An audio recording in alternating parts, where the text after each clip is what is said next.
محبوب اور تم سے یہ ذوالقرنین کا حال پوچھتے ہیں. یہودیوں نے سوال کیا تھا حضور سے سکندر ذوالقرنین کے حوالے سے کہ کون تھے وہ. تو اللہ تبارک و تعالیٰ نے ان کے سوال پر کئی آیتیں قرآن کریم فرقان حمید میں نازل فرمائی.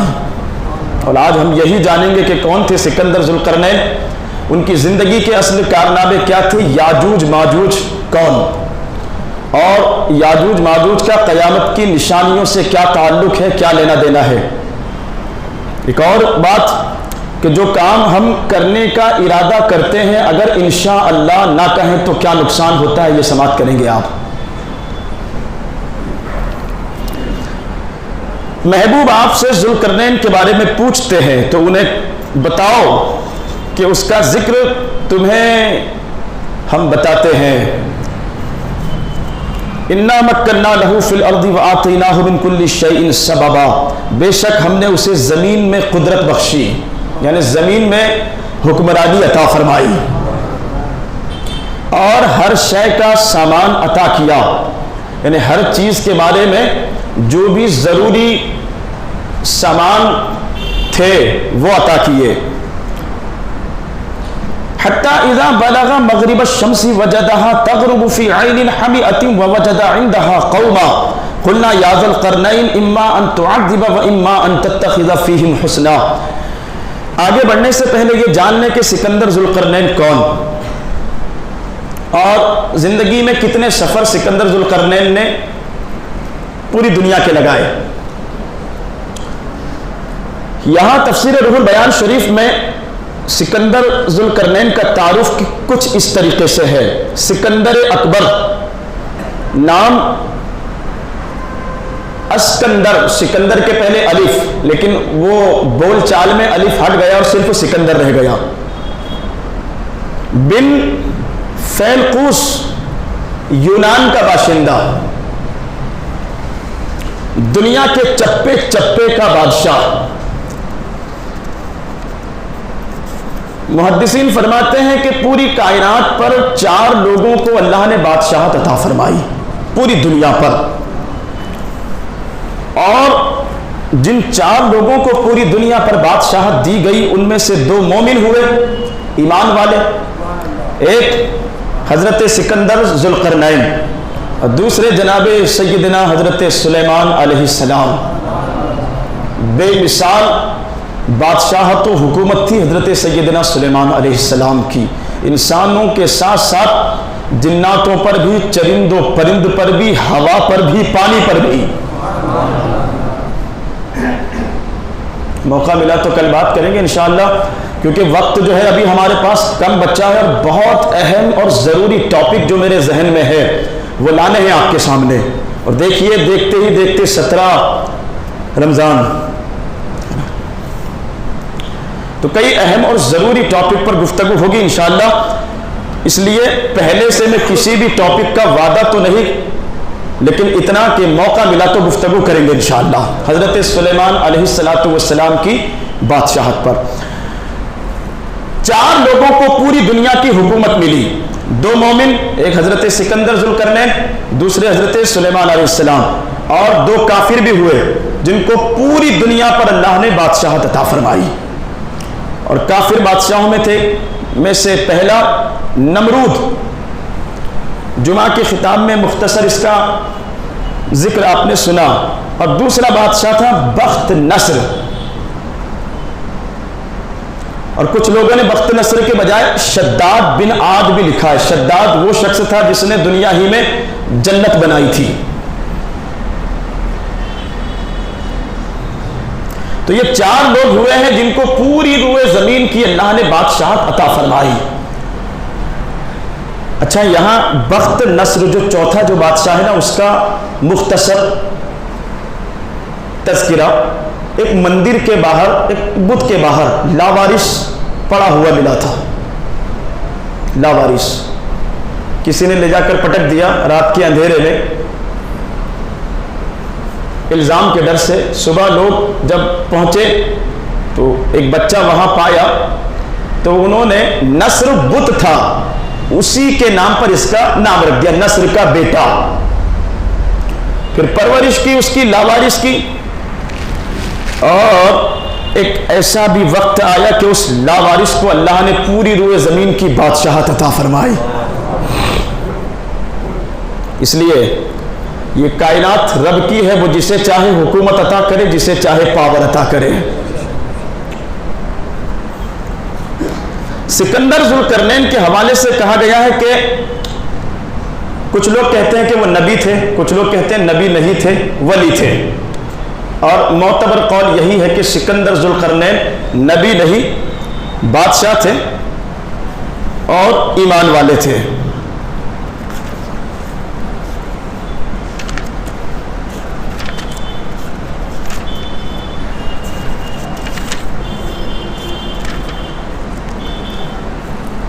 وہاب بن منبع کہتے ہیں کہ ذوالقرنین جو ہے نا، یہ اسکندریہ کے باشندوں میں سے تھے، ایک بڑھیا کے بیٹے، اور اپنی قوم سے علیحدہ زندگی گزارتے تھے۔ بڑے حسب نسب والے تو نہیں تھے، البتہ حسن اور جمال میں یکتا تھے۔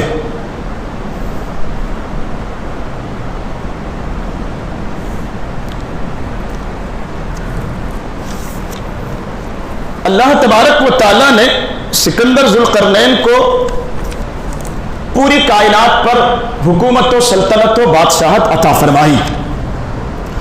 قرآن کہتا ہے حتیٰ اذا بلغ مغرب الشمس وجدها تغرب فی عین حمیۃ ووجد عندها قوما۔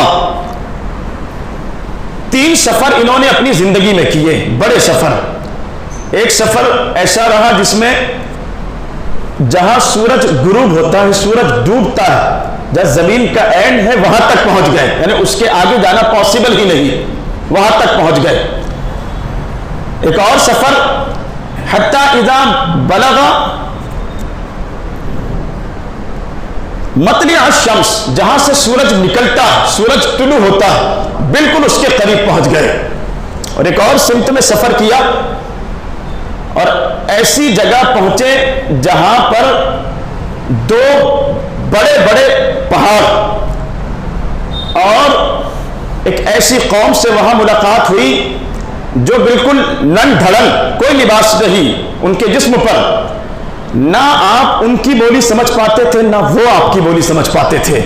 اور اس قوم نے یاجوج ماجوج کے بارے میں آپ سے شکایت کی تھی کہ ہم کو یاجوج ماجوج سے بچائیے۔ تو جو پہلا سفر ہے آپ کا حتیٰ اذا بلغ مغرب الشمس، کہ آپ سورج غروب ہونے کی جگہ پر پہنچے تو کیا دیکھا کہ سورج ایک پانی کے دلدل میں ڈوب رہا ہے۔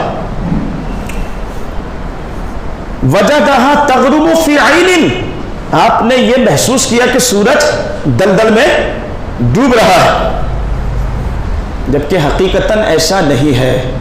جو لوگ دریا کے کنارے پر سفر وغیرہ کرتے ہیں نا، ان کو بھی ایسے ہی غروب ہوتے وقت، جب سورج کے غروب ہونے کا وقت ہوتا ہے تو ایسا محسوس ہوتا ہے کہ گویا سورج پانی میں ڈوب رہا ہے۔ تو آپ کو بھی ایسے ہی محسوس ہوا کہ گویا کہ سورج پانی میں ڈوب رہا ہے۔ وجد عندها قوم، وہاں بھی ایک قوم سے آپ کی ملاقات ہوئی، کفار تھے۔ قلنا یا ذا القرنین، اللہ تبارک و تعالیٰ نے حضرت ذوالقرنین کو یہ اختیار دیا تھا کہ ان کے ساتھ چاہے تو جنگ کریں یا چھوڑ دیں ان کو ان کے حال پر۔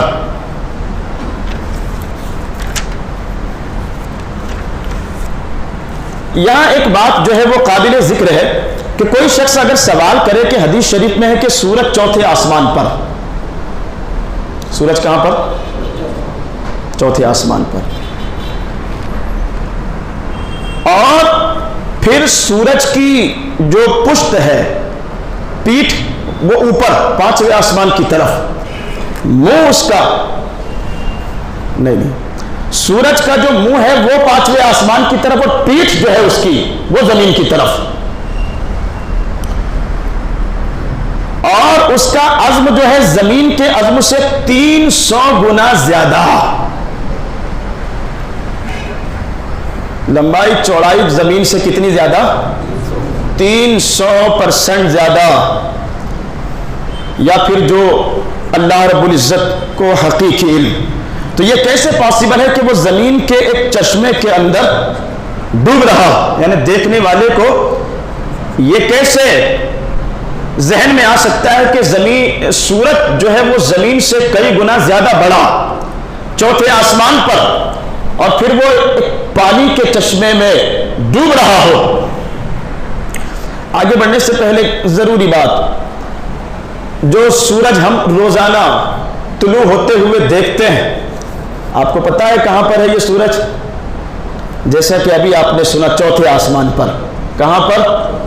چوتھے آسمان پر، اور چہرہ جو ہے اس کا اوپر پانچویں آسمان کی طرف، پشت جو ہے اس کی پیٹھ وہ نیچے کی طرف۔ اور پھر جامع المعجزات نامی کتاب میں ہے کہ سورج جو چلتا ہے، پوری دنیا کا جو چکر لگاتا ہے نا، تو اس کے نیچے ایک دریا، جامع المعجزات میں سورج کے نیچے دریا ہے، دریا کے اوپر اس کا چکر لگتا ہے۔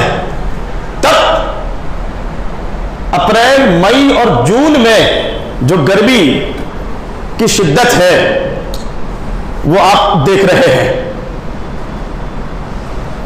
چوتھے آسمان کے اوپر ہے، پانی کے اوپر چل رہا ہے، تب اس کی تپش کا یہ حال ہے۔ اندازہ کریں کہ قیامت کے دن وہ سروں پر ہوگا، سروں پر ہوگا، اور گرمی سے یہ حالت ہوگی لوگوں کی کہ اہل محشر اپنے ہی پسینے میں ڈوب رہے ہوں گے۔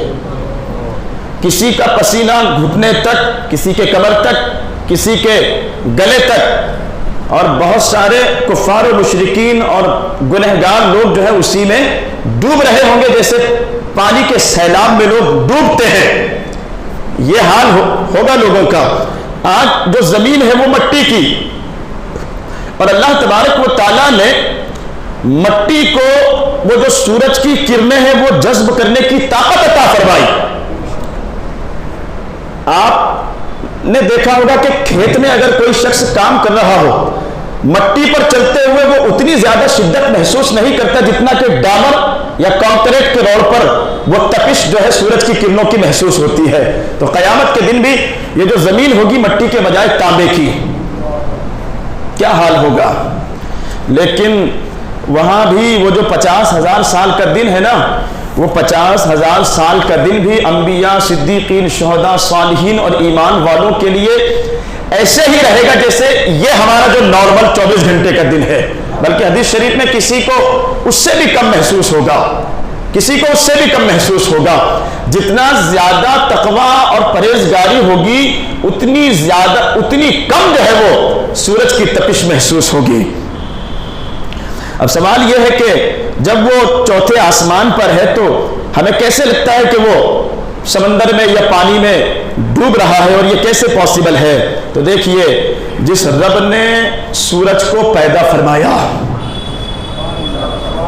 جس رب نے سورج کو پیدا فرمایا، اس کی طاقت و قدرت سے کچھ بعید، محال، ناممکن نہیں ہے۔ وہ چاہے تو ایسے ایک سورج کو نہیں، کروڑوں سورج کو کسی پانی کے چشمے میں ڈبو سکتا ہے۔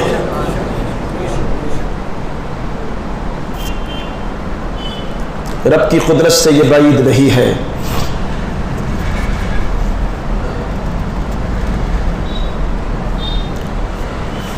اچھا، یہ سفر جو تھا سکندر ذوالقرنین کا، یہ کیوں تھا؟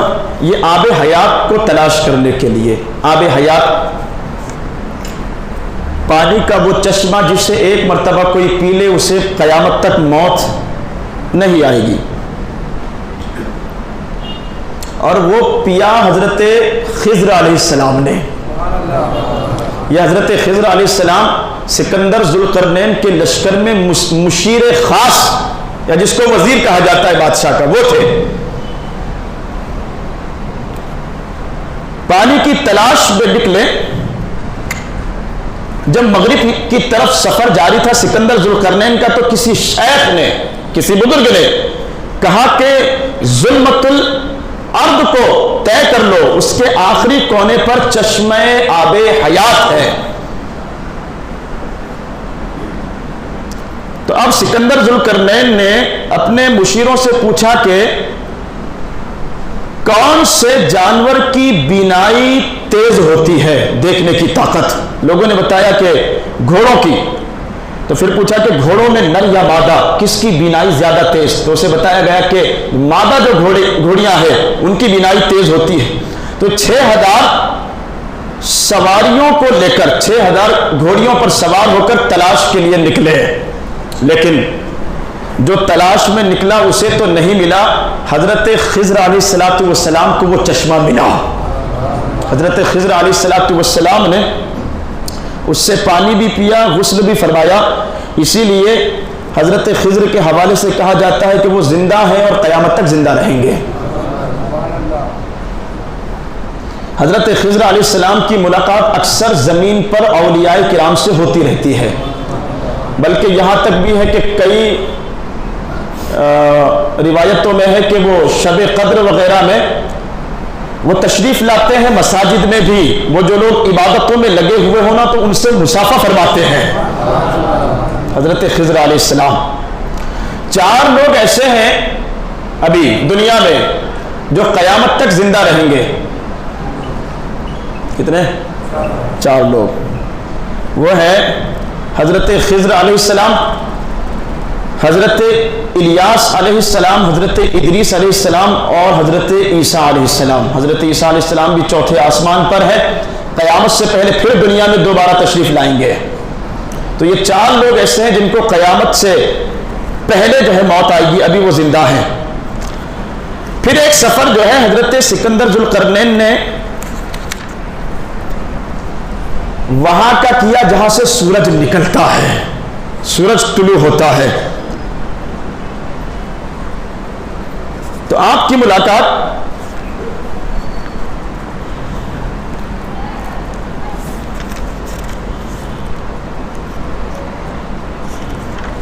ایسی قوم سے ہوئی حضرت سکندر ذوالقرنین کی کہ جو بالکل ہی ننگ دھڑل، بدن پر کوئی لباس نہیں، اور ایسے لگتا تھا کہ ان کے اور سورج کے بیچ میں کوئی آڑ ہے ہی نہیں، بالکل سورج کے سامنے. اور نہ ان کے پاس رہنے کے لیے کوئی مکان، نہ پہننے کے لیے کوئی لباس.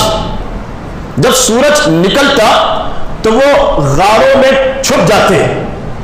بڑے بڑے غار تھے، وہ غاروں میں جا کر چھپ جایا کرتے تھے. اور جب سورج غروب ہوتا تب یہ باہر نکلتے، اور ان کی واحد خوراک یہ تھی کہ یہ مچھلیاں پکڑ کر سورج کی تپش سے بھون کر پھر اس کو کھاتے تھے.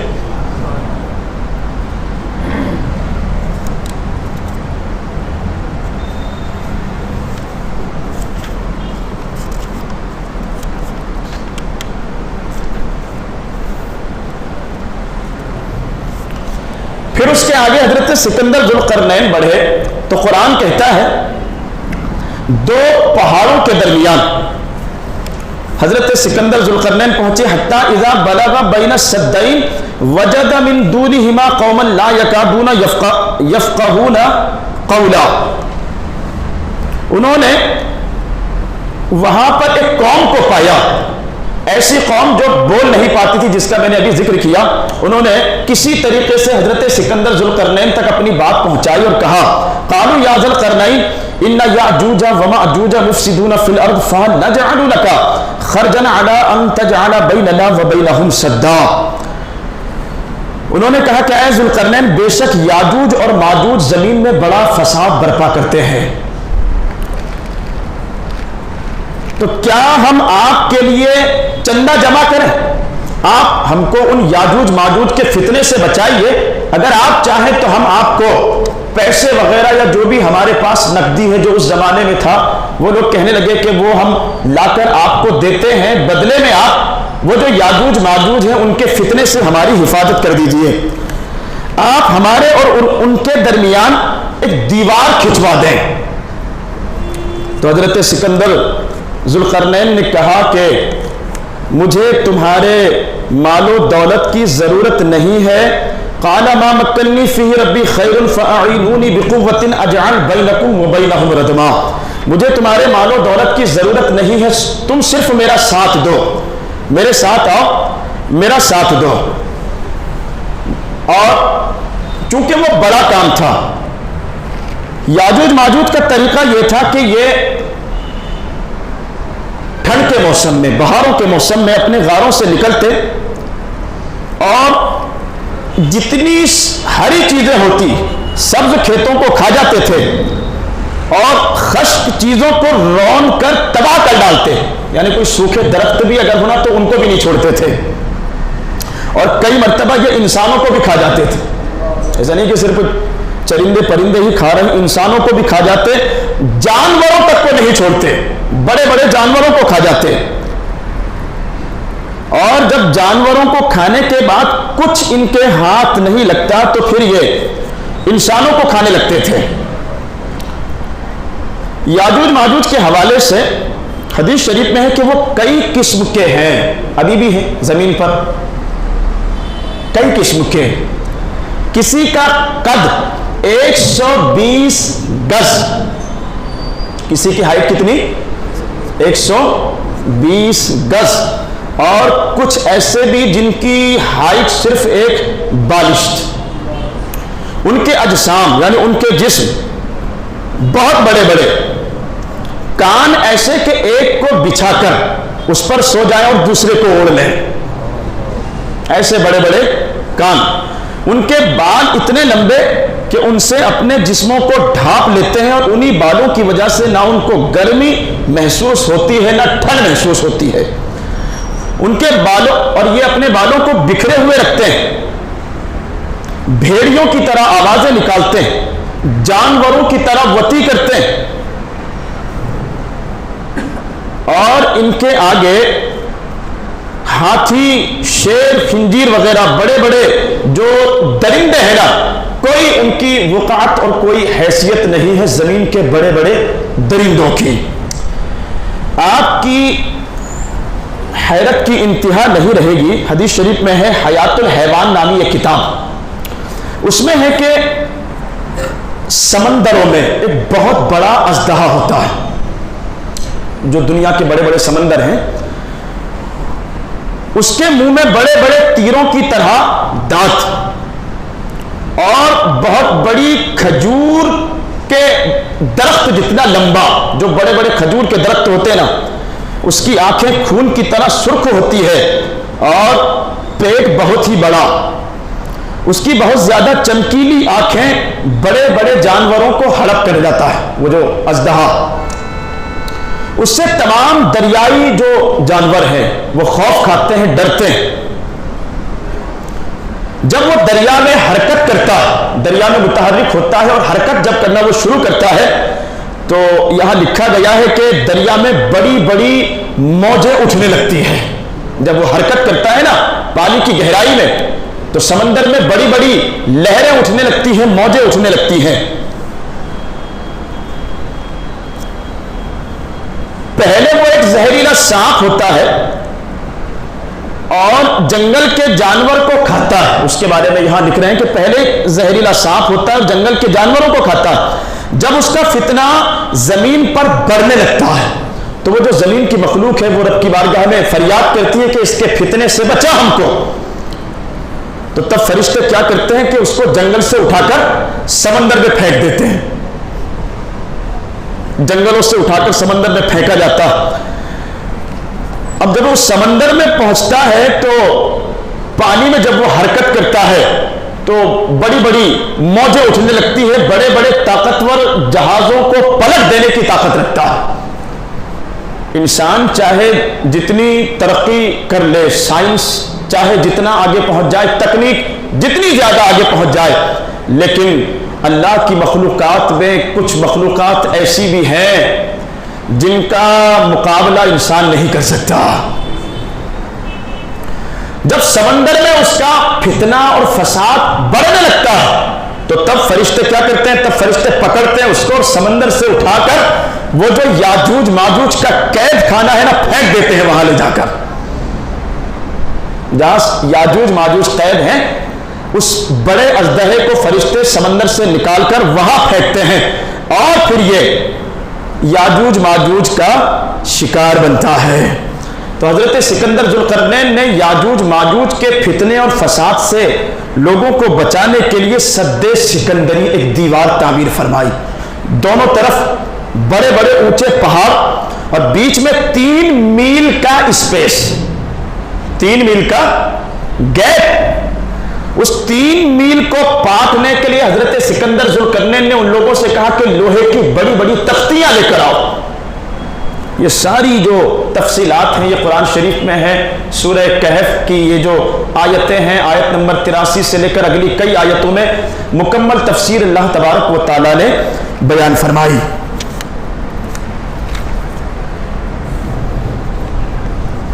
اور پھر مختصر یہ کہ 2 پہاڑوں کے بیچ میں آپ نے لوہے اور تانبے کی دیوار تعمیر فرمائی. ایسی دیوار جس پر وہ نہ چڑھ سکتے ہیں اور نہ اس دیوار کے اندر وہ کوئی سوراخ کر سکتے ہیں، گڈھا کر سکتے ہیں، نہ کسی طاقتور چیز سے اس کو توڑا جا سکتا ہے. ایسی مضبوط دیوار حضرت سکندر ذوالقرنین نے ان 2 پہاڑوں کے درمیان بنا کر کھڑی کی، اور اس طریقے سے یاجوج ماجوج کو ایک بڑی دیوار اور 2 پہاڑوں کے بیچ میں قید کر دیا گیا. اب آگے سنیں. حدیث شریف میں ہے کہ وہ روزانہ یاجوج ماجوج اس دیوار کو توڑنے کی کوشش کرتے ہیں روزانہ. اور توڑنے کی کوشش ایسا نہیں کہ کوئی ہتھوڑے وغیرہ وہ لے کر آتے ہیں اور اس سے توڑنے کی کوشش کرتے ہیں، وہ کھانے کی کوشش کرتے ہیں، اس کو چاٹتے ہیں اس کو. جیسا ابھی آپ نے سنا نا کہ وہ انسانوں کو کھا جاتے تھے، کھیتوں کو چٹ کر جاتے تھے، بڑے بڑے جانوروں کو کھا جائیں، اور بڑے بڑے تالابوں کا پانی پی جاتے تھے. تو اسی طریقے سے اس دیوار کو بھی وہ کھا کر ختم کرنے کی کوشش کرتے ہیں. لیکن جب تھوڑا سا حصہ باقی رہ جاتا ہے، جیسے پیاز کے چھلکے کی طرح، تو ان کا جو بڑا ہوتا ہے نا چیئرمین، وہ انہیں حکم دیتا ہے کہ واپس چلو، باقی جو حصہ یا باقی جو دیوار رہ گئی ہے اس کو کل آ کر ہم توڑ دیں گے.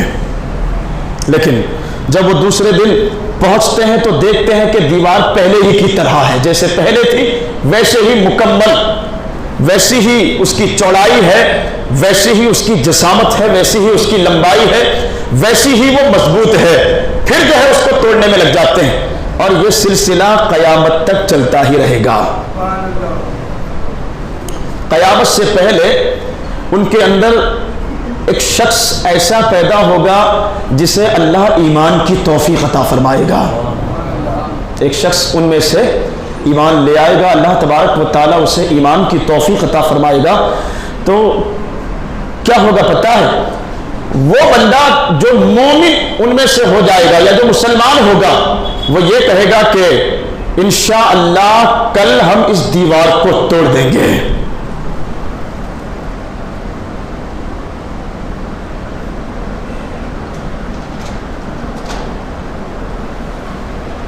انشاءاللہ کل اس دیوار کو ہم توڑ دیں گے.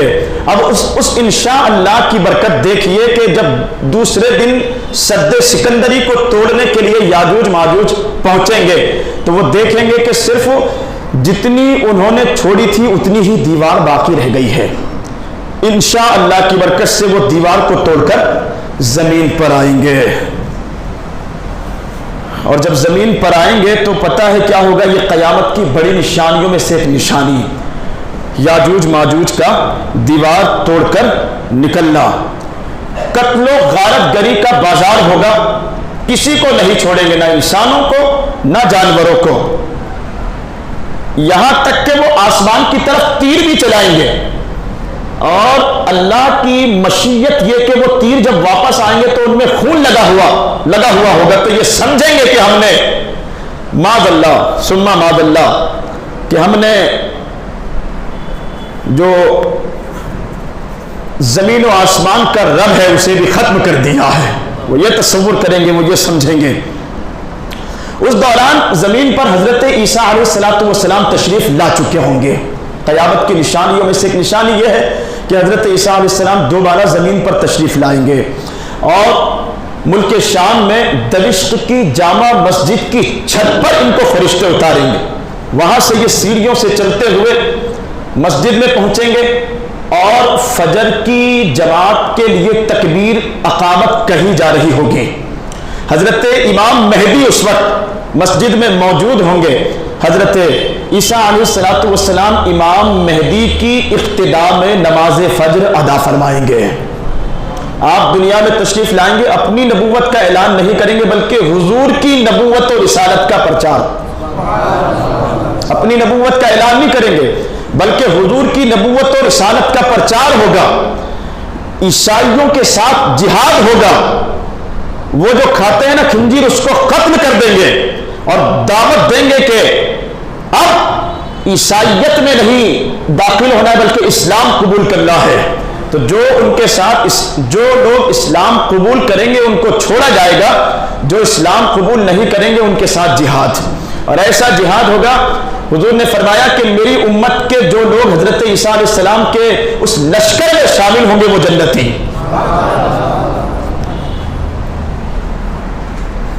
40 سال آپ دنیا میں رہیں گے، 40 سال حضرت عیسیٰ علیہ السلام شادی بھی فرمائیں گے، اور ان 40 سالوں میں پوری دنیا پر صرف اور صرف اسلام کی حکومت، پوری دنیا پر ان 40 سالوں میں صرف اور صرف اسلام کی حکومت، اور اسلام میں بھی یہ جو گروہ ہے نا یہ سارے گروہ ختم ہوں گے، صرف اور صرف اہل سنت والجماعت، جہاں سے اسلام نکلا وہی لوٹے گا، باقی سب ختم۔ 40 سال پورے دبدبے کے ساتھ پوری روئے زمین پر اسلام کی حکومت ہوگی۔ پھر حضرت عیسیٰ علیہ السلام کا انتقال ہوگا، انتقال ہونے کے بعد گنبد خضرا میں حضور کے پہلو میں جگہ چھوڑی گئی ہے، وہاں دفن کیا جائے گا۔ گنبد خضرا میں حضرت صدیق و عمر رضی اللہ تعالیٰ عنہ اور آقا علیہ السلام کے ساتھ گنبد خضرا میں حضرت عیسیٰ علیہ السلام کو بھی دفن کیا جائے گا۔ اس کے بعد 40 سال کا عرصہ ہوگا، پوری دنیا میں کوئی بھی اللہ کہنے والا بھی نہیں ہوگا۔ 40 سال سے کم کسی کی عمر نہیں ہوگی، کسی کے یہاں بچے نہیں ہوں گے۔ پھر ان پر سور پھونکا جائے گا۔ وہ سور کیا ہوگا؟ حضرت اسرافیل علیہ السلام ایک بڑے فرشتے ان کے کاندھے پر وہ رکھا ہوا ہے بنا کر، انتظار میں ہے، روزانہ اللہ سے اجازت لیتے ہیں اسے پھونکنا ہے یا نہیں، روزانہ منع کیا جاتا ہے، لیکن جب وہ وقت آئے گا تو سور پھونکنے کے لیے کہا جائے گا، اور جب وہ سور پھونکیں گے تو اس کی آواز ایسی ہوگی پہلے لوگوں کو لگے گا کہ کوئی اعلان وغیرہ ہو رہا ہے، جیسے کوئی میٹھی آواز ہوتی ہے، پھر آواز میں دہشت، اور دہشت بڑھتے بڑھتے ایسی بڑھے گی کہ یہ زمین جو ہے ریزہ ریزہ ہو کر بکھرے گی، ساتوں آسمان ریزہ ریزہ ہو کر بکھر جائیں گے، کچھ نہیں بچے گا، ساتوں آسمان ساتوں زمین اور جو کچھ کائنات میں ہے کچھ نہیں بچے گا، اور جب کچھ نہیں بچے گا تب اللہ اعلان فرمائے گا لمن الملک اليوم، آج کس کی بادشاہت ہے؟ کہاں ہے جو اپنے آپ کو خدا کہتے تھے؟ آؤ سامنے۔ اب کوئی ہو تو جواب دے گا نا وہاں، لمن الملک اليوم، کس کی بادشاہت ہے آج؟ للہ الواحد القہار، پھر خود ہی فرمائے گا کہ آج صرف اللہ واحد قہار کی حکومت ہے۔ بہرحال تو وہ جو یاجوج ماجوج زمین میں قتل و غارت گری جب مچا رہے ہوں گے تو حضرت عیسیٰ علیہ السلام ایمان والوں کو لے کر کوہ طور پر چڑھ جائیں گے۔ کوہ طور وہی پہاڑ جس پر حضرت موسیٰ رب سے کلام کرتے تھے، اور پھر حضرت عیسیٰ علیہ السلام بد دعا کریں گے یاجوج ماجوج کی ہلاکت کے لیے، تب اللہ تبارک و تعالیٰ ان کی گردن میں گٹھلی یعنی کینسر پیدا کرے گا اور پھر اس سے وہ ہلاک ہوں گے۔ اور ایک اور روایت میں ہے کہ پرندوں کا لشکر بھیجا جائے گا ان پر، جیسے ابراہا کی فوج ہاتھیوں کی فوج پر ابابیل کا لشکر بھیجا تھا نا اللہ نے، ایسے ہی لشکر بھیجے گا اور وہ جو ہے ان کی گردنیں موڑ دیں گے یاجوج ماجوج کی۔ اس کے بعد حضرت عیسیٰ علیہ السلام کوہ طور سے زمین پر تشریف لائیں گے۔ جب زمین پر تشریف لائیں گے تو یاجوج ماجوج اور ان کی قوم کی لاشوں سے زمین کے پر ڈھیر لگے ہوں گے، اور بدبو سے جو ہے دماغ ابلنے لگے گا تو حضرت عیسیٰ علیہ السلام دعا فرمائیں گے تو اللہ تبارک و تعالیٰ اونٹ کے برابر بڑے بڑے پرندوں کو بھیجے گا جو یاجوج ماجوج اور ان کے پورے لشکر کی لاشوں کو اٹھا کر جہاں رب کی مرضی ہوگی وہاں لے جا کر پھینکیں گے۔ حضرت عیسیٰ علیہ السلام اپنے ساتھیوں کے ساتھ جب زمین پر تشریف لائیں گے تو درخت اور لکڑیاں نہیں ہوں گے زمین پر، وہ سب کھا چکے ہوں گے یاجوج ماجوج، تو انہیں جلانے کے لیے ایک اور روایت ہے کہ انہیں جلانے کے لیے لکڑیوں کی ضرورت محسوس ہوگی تو یاجوج ماجوج کے تیر کمان اور رسیاں جلانا شروع کریں گے اور 7 سال تک وہ رسیاں ہی جلتی رہے گی۔ حضور فرماتے ہیں کہ قیامت قریب ہے۔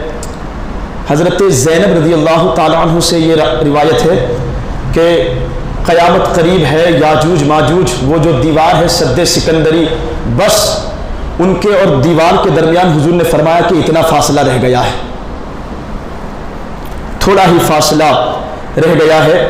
جو بڑی بڑی نشانیاں حضور نے بتائی تھی نا قیامت کی، کئی نشانیاں ظاہر ہو چکی ہیں اور کچھ بڑی بڑی نشانیاں ہونا باقی ہے۔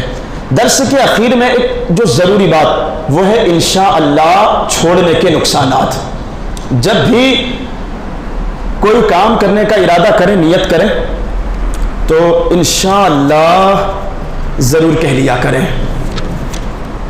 اس سے یہ ہوگا کہ اللہ تبارک و تعالی آپ کے لیے اس کام کو آسان فرما دے گا، شیطان کے شر سے یا نقصان سے اس کام کی حفاظت ہوگی انشاءاللہ کہنے کی برکت سے۔